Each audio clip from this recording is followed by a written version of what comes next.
총신대 신학교 교수를 하시다가 지금은 미국에서 목회하시는 나성균 목사님이라고 있어요. 저 고려대 앞에서 목회를 하기도 하셨는데 이분과 이제 개인적인 친분이 있다 보니 가끔 연락을 주고받는데 최근에 카톡에 이런 글을 하나 보내왔어요. 그 미국의 애리조나주에 억만장자들이 은퇴한 후에 모여 사는 선밸리라는 동네가 있다고 해요. 그 동네는 정말 아름답고 정말 깨끗하고 모든 편의시설이 길거리에 가르쳐 있고 그냥 길가에 막 생수나 먹을 것이 다 준비되어 있어요. 예? 아주 화려한 곳인데 55세 미만은 입주가 안 된다고 해요. 그곳에는 아이들이 시끄럽게 떠드는 소리도 없고 젊은이들이 뭐 큰 소리를 내거나 음악 소리를 내지도 아니하고 또 노숙자도 없고 막 노점상도 없고 뭐 방문 판매원도 없고 여하튼 너무너무 조용하고 살기 좋은 곳이라고 합니다. 그런데 놀라운 것은 그 마을이 만들어지고 나서 세월이 흐르면서 그곳에 살아가는 사람들에게 너무나 여러 가지 질병이 많이 발생하고 특히 치매 발병률이 몇 배나 높다는 그런 연구 결과가 나왔다는 것입니다. 왜 그럴까?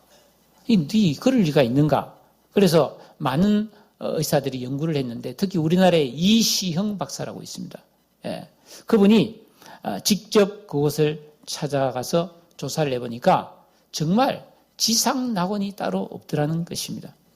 모든 편의시설이 갖추었고 의료시설이 갖춰져 있고 또 늘 동네 의사들이 집집마다 하루에 한 번씩 간호사들이 방문을 해서 보살펴주는 그런 곳이었습니다. 그런데 그들이 왜 질병이 그렇게 많이 발생하고 특히 치매에 걸리는 노인이 많은가? 그 연구 결과 이런 세 가지 이유가 나타나. 첫째, 너무 스트레스가 없다. 둘째, 생활고에 대한 걱정이 없다. 셋째, 생활에 변화가 없고 매일 똑같아. 이런 이유 때문에 오히려 질병이 더 많이 발생하더라는 것입니다. 이런 연구 결과가 발표되자 그곳에 있던 많은 사람들이 그곳에 집을 팔고 원래 자기가 살았던 복잡하고 시끄러운 옛마을로 돌아간 사람들이 많아졌다고 해요. 여러분, 행복한 삶이라고 하는 것은 걱정 없이 편안하게 사는 것이 아니라는 것을 다시 한번 깨우쳐주는 신뢰라고 할 수 있습니다. 여러분, 우리가 바라는 참된 평화와 행복은 살기 좋은 곳을 찾아가야만 얻을 수 있는 곳이 아닙니다.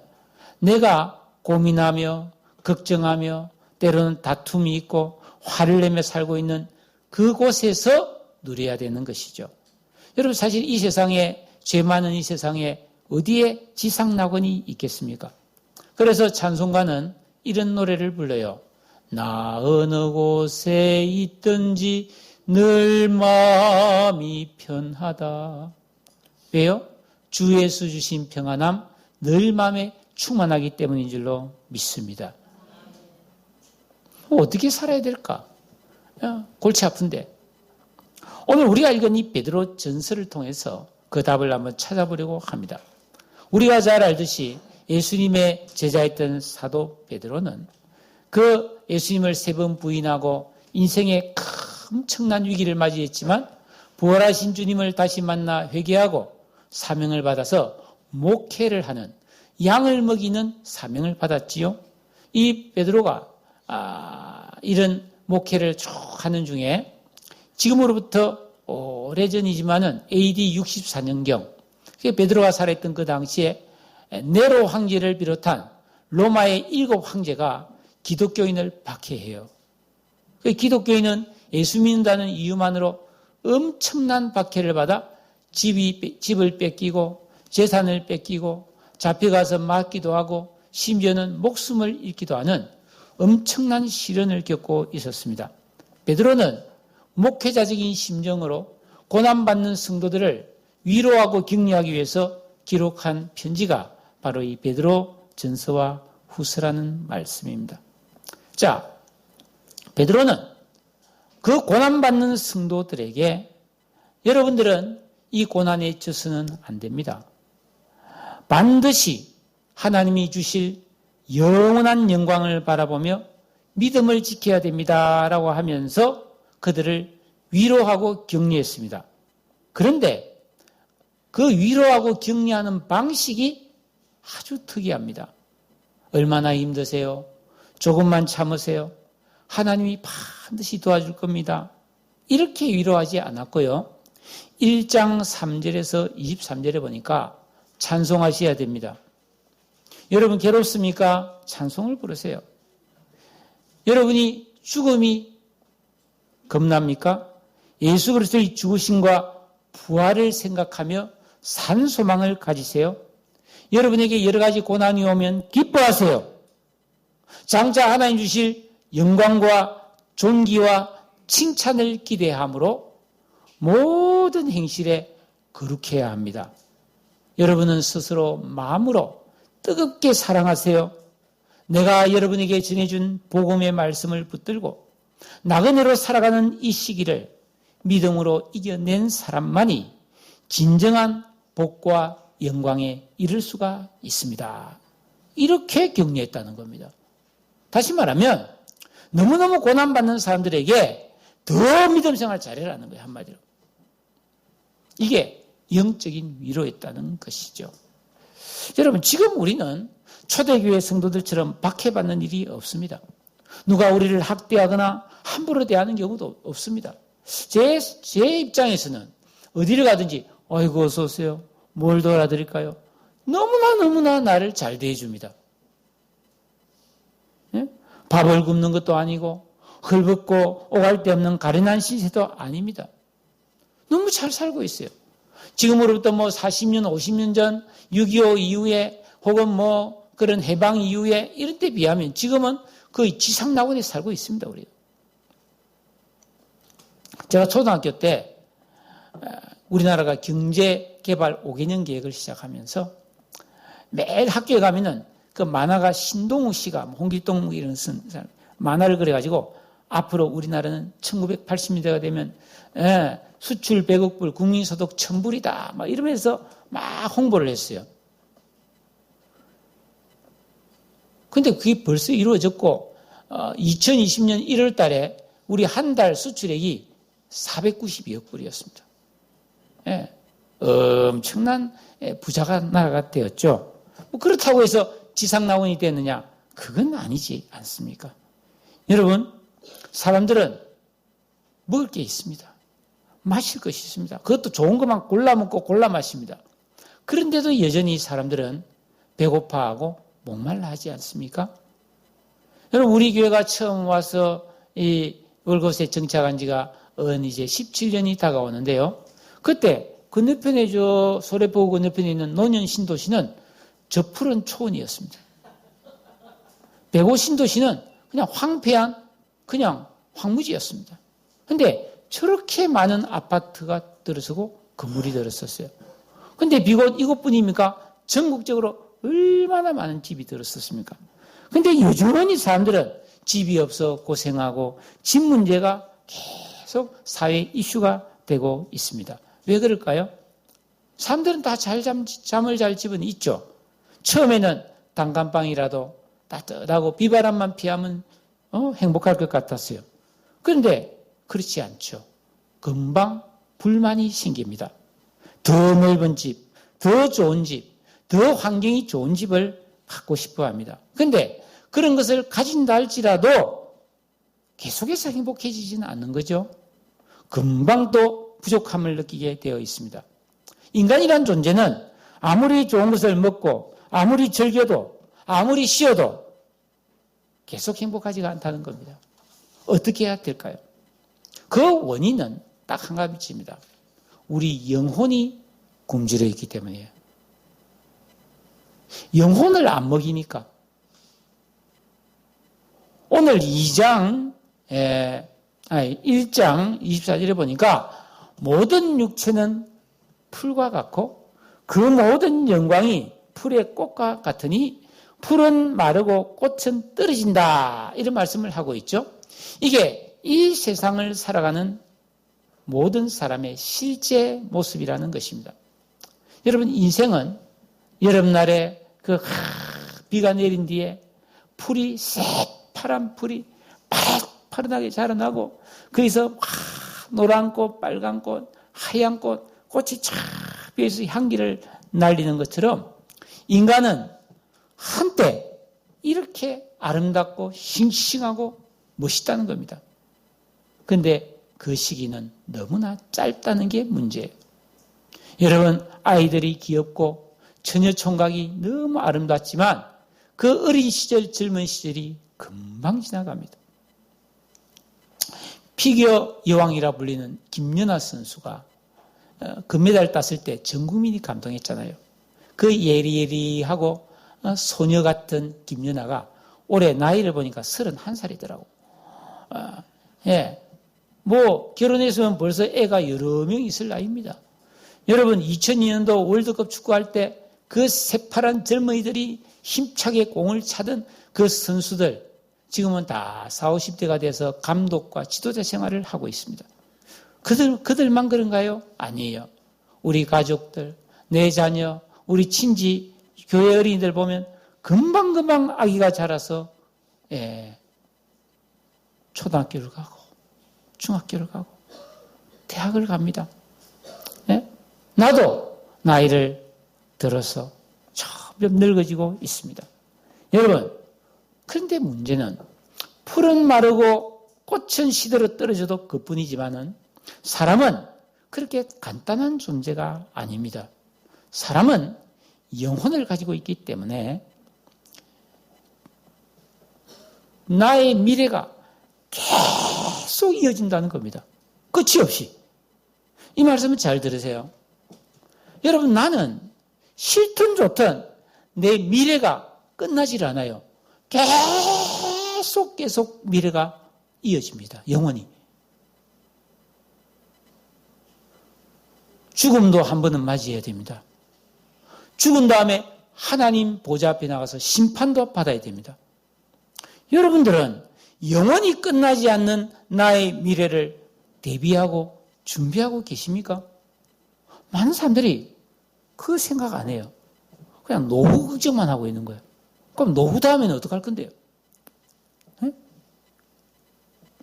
하나님의 아들 예수를 하나님께서 이 땅에 보내셔서 예수님이 십자가에 달려 죽으시고 부활하신 것은 바로 우리의 이 영원한 미래, 끝나지 않는 영원한 미래 문제를 해결해 주시기 위해 오셨다는 것입니다. 완벽하게, 간단하게 해결할 수 있는 길을 우리에게 만들어 주셨어요. 이것을 복음이라고 합니다. 뭐라고 한다고요?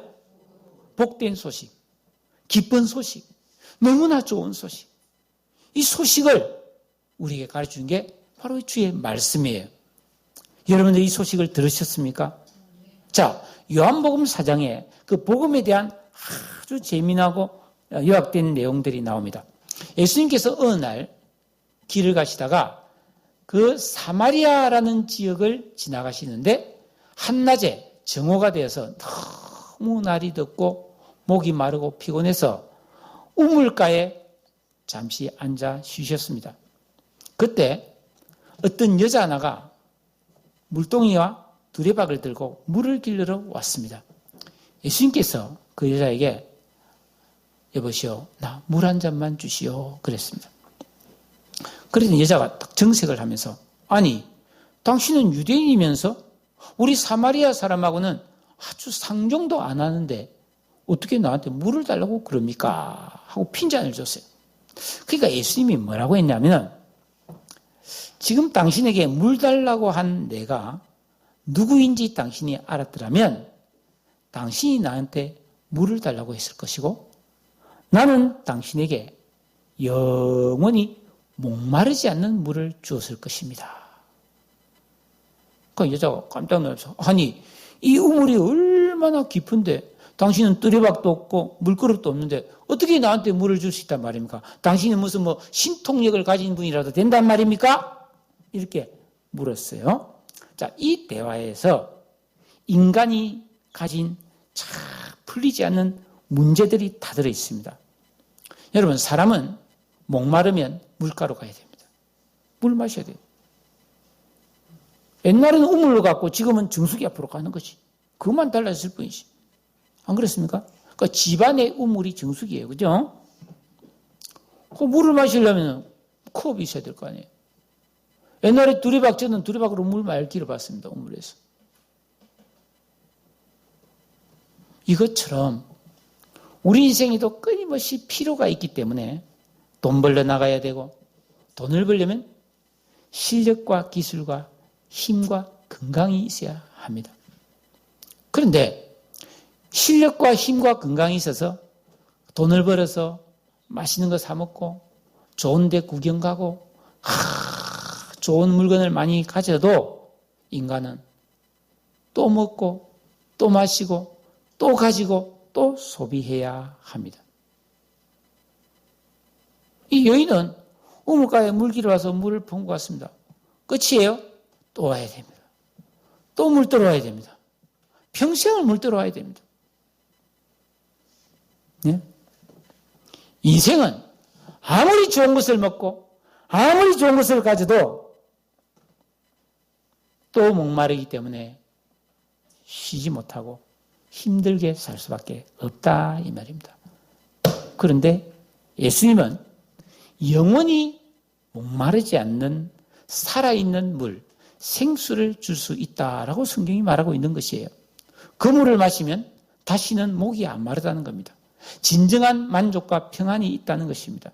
그래서 이런 물을 마신 사람은 평안하니까 이 세상에서 잘 되고 행복할 수 있다는 것이죠.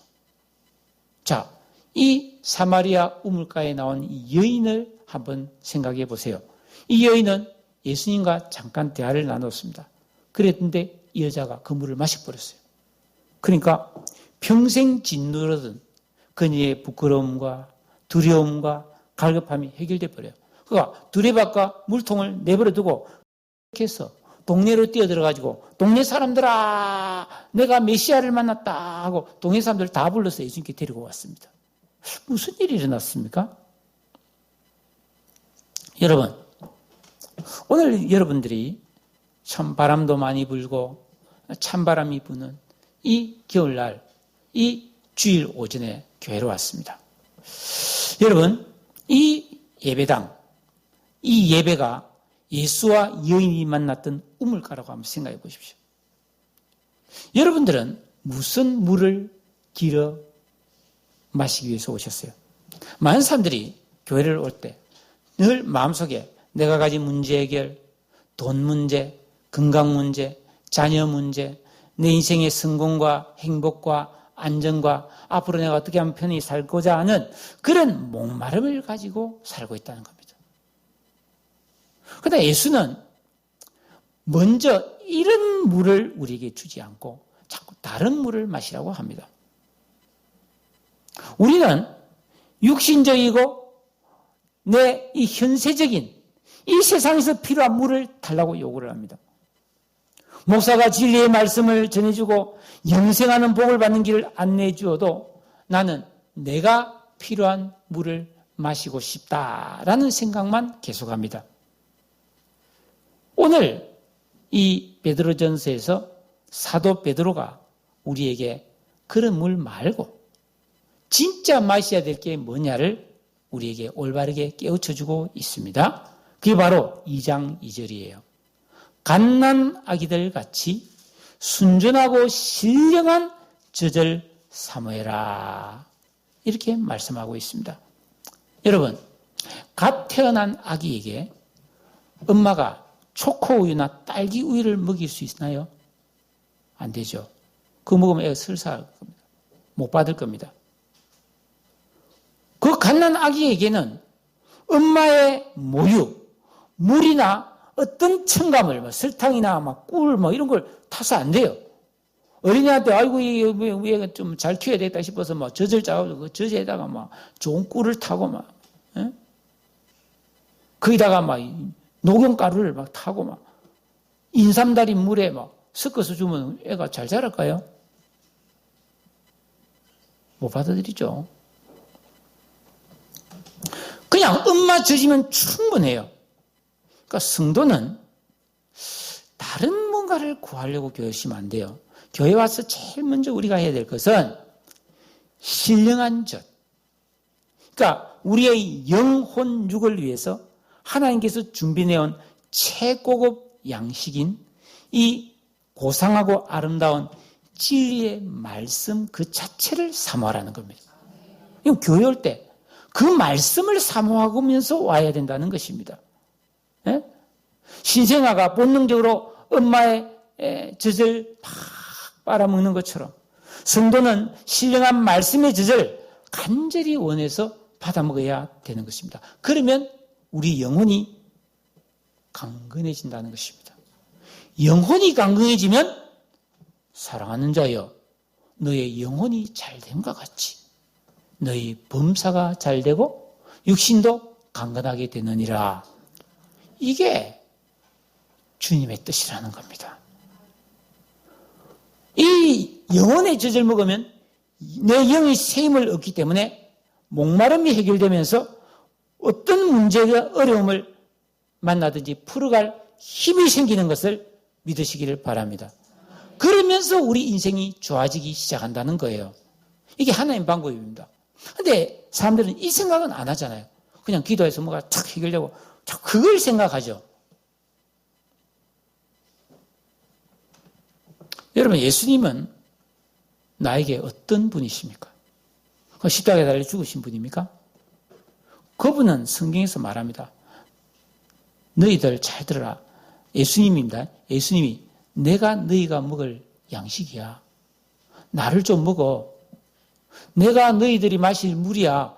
나를 마셔. 나는 참된 양식이고 참된 음료야. 그런 말씀을 요한복음에서 많이 하셨어요. 여러분, 이 말씀의 젖은 어디에 쓰는 거냐 하면은 내 영혼을 살리는 데 쓰는 겁니다. 여러분, 식물이나 동물과는 다르게 사람은 하나님의 형상으로 지어진 존재입니다. 그래서 영혼이란 게 있는 거죠. 영이 있는 거죠. 여러분, 인간이 존귀한 것은 영혼 때문입니다. 여러분, 가축 질병이 돌아서 닭이나 소나 돼지나 수만 마리, 수십만 마리, 수백만 마리 죽일 수 있습니다. 근데 사람 한 명 죽으면 난리 납니다. 한 사람은 천하보다 귀합니다. 왜죠? 장차 이 최후 심판이 와가지고요, 이 천지 만물, 우주 만물이 다 불타 없어져도 사람은 여전히 존재하거든요. 그래서 사람이 더 귀하죠. 그런데 이 사람은 원래 태어날 때 하나님의 영을 가지고 창조되었죠. 근데 이 사람이 죄를 지으면서 이 하나님과의 관계가 딱 끊어지면서 영의 양식이 안 오니까 이 영이 말라 비틀어서 죽어버렸어요. 영이 죽은 사람의 특징은 뭐냐면 육신만 살아있기 때문에 내 마음과 육신이 원하는 것을 차지하려고 몸부림을 치는 거예요. 그래서 음란에 꽂히면 거기에 완전히 빠져 살고 먹는 거, 노는 거, 온갖 쾌락에 빠지면 거기서 못 헤어나오는 거예요. 그러니까 이 세상이 이렇게 혼탁하게 된 것이죠. 예? 그런데 예수님이 이 땅에 오셔서 십자가에 달려 죽으심으로 구원받는 길을 열어주셨습니다. 우리가 하나님의 말씀대로 예수 그리스도가 하나님 아들이시여 여자의 후손으로 오신 나의 구세주이심을 믿는다면 우리의 영이 살아나서 의인이 되고 하나님의 자녀가 되는 것을 여러분 믿으시지요? 예수 믿고 구원받으면 영이 살아나서 하나님을 닮은 너무나 아름답고 존귀한 영적 존재가 된다는 것입니다. 하나님 자녀의 신분을 가지게 됩니다. 여러분, 영이 죽은 사람의 신분은 마귀의 종이에요. 예? 요한복음 8장 14절에 너희는 너희 아비 마귀에게 다쓰니 너희 아비의 욕심을 너희도 행하고자 하느니라. 그러니까 예수 믿지 않아서 영이 죽은 사람은 그냥 마귀의 놀이개감이에요. 자기 딴은 나름대로 최선을 다하고 멋있게 살고 바르게 산다고 하지만은 그럴 능력이 전혀 없어요. 왜? 영이 죽었기 때문에. 이런 사람의 특징은 아무리 좋은 것을 먹고 좋은 것을 가지지라도 만족을 못해요. 참 행복이 없습니다. 영혼의 기갈이 해결되지 않아요. 그러니까 어찌하든지 더 많이 벌고 더 높아지고 시집가고 장가가서 더 행복해지려고 몸부림을 치는 건데, 여러분 생각해 보세요. 아무리 생활 환경을 바꾸어도 그 영혼의 상태가 불안하니까 늘 외롭고 우울하고 행복하지 않은 겁니다. 여러분, 영혼이 죽은 사람의 느낌은 그냥 슬프고 괴로운 거예요. 그래서 좀 유행하는 노래들도 보면요, 전부 다 우울한 노래가 잘 유행하는 것 같아요. 그게 심금을 울려요. 그 유명한 작곡가들도 다 슬픈 노래를 많이 지었어요. 비창이라면서.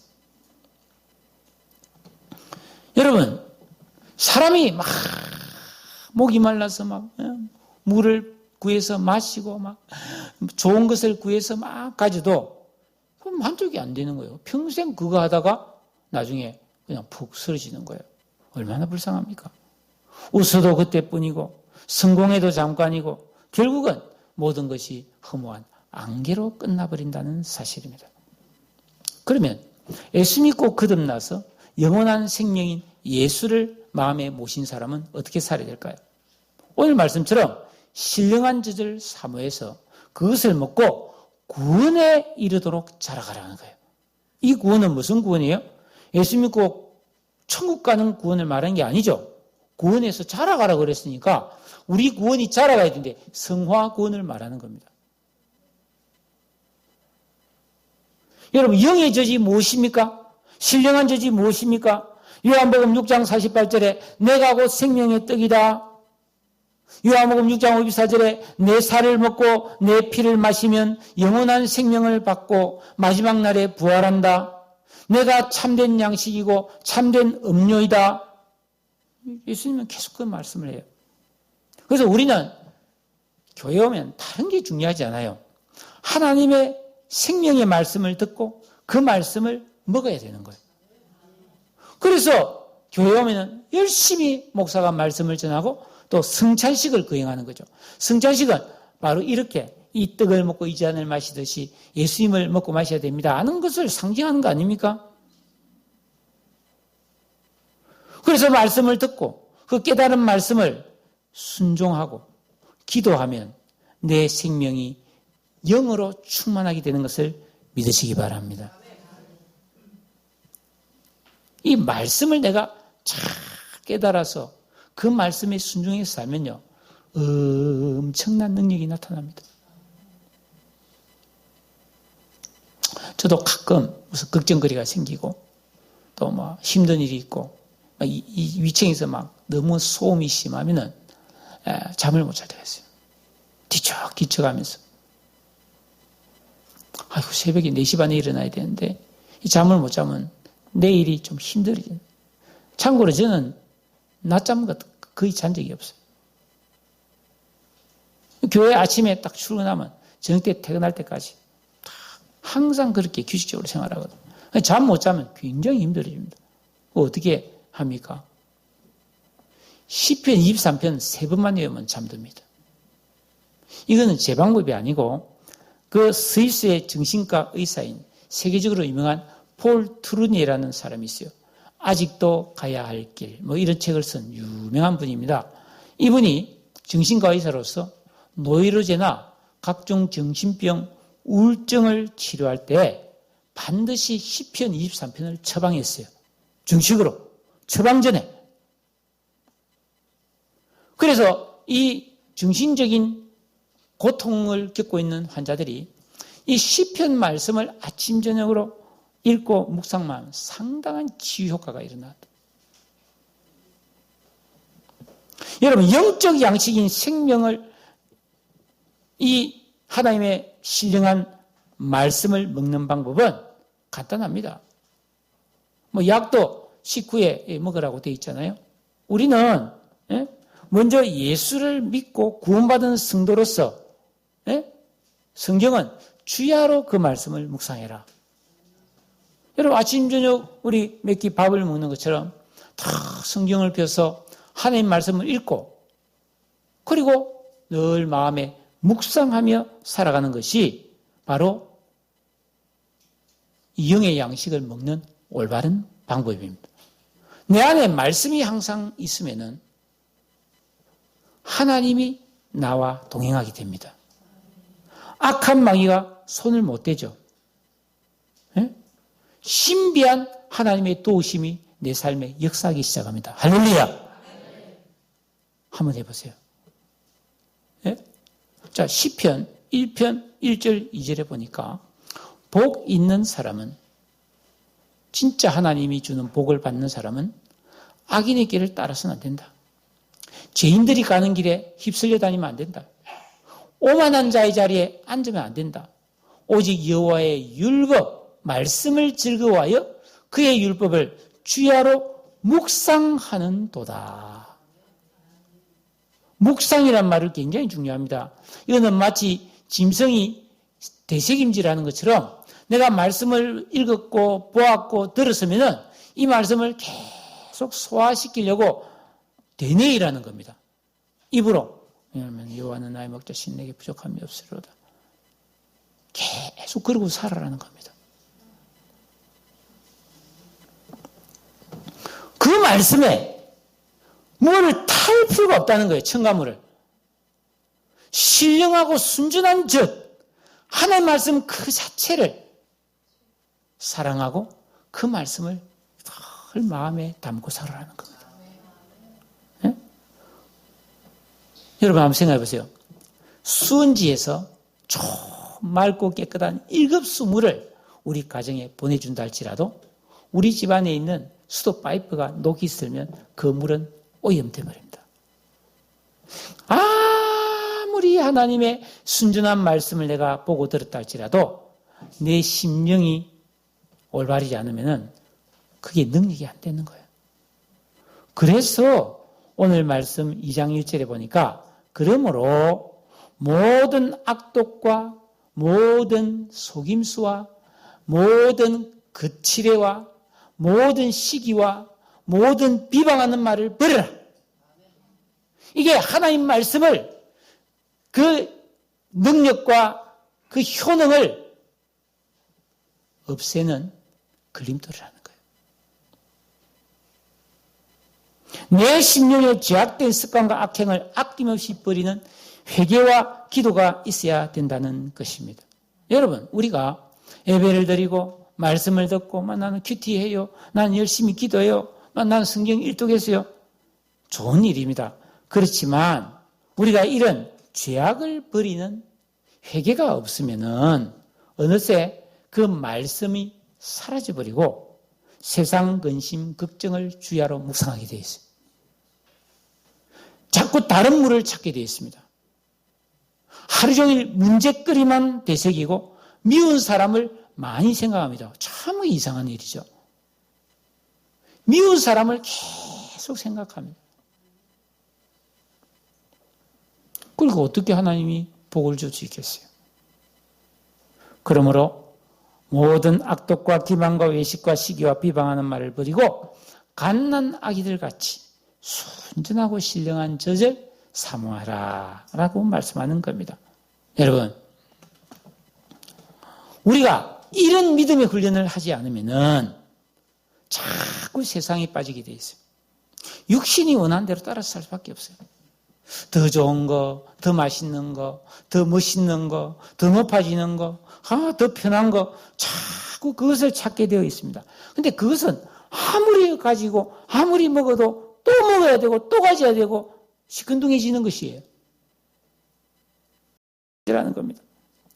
성도로서의 삶의 변화와 축복과 능력의 회복은 순전하고 신령한 젖을 먹는 겁니다. 이걸 잘 먹기 위해서 내가 내 안에 있는 죄악을 뽑아내고 계명을 지켜서 내 심령을 기경해서 좋은 밭이 길가, 가시밭, 돌밭이 제거된 옥토밭이 탁 돼서 그 말씀이 내 안에 싹 들어오면 그게 결실할 수 있도록 나를 끊임없이 정결하게 가꾸면서 말씀을 먹어야 되는 거예요. 내 삶이 쉬워지고 재미있어지기 시작할 줄로 믿습니다. 목마름과 배고픔과 두려움 대신에 기쁨과 감격스러운 하나님의 은혜가 역사하여 내 삶에 놀라운 일이 일어날 줄로 믿습니다. 여러분 어떻게 사시겠습니까?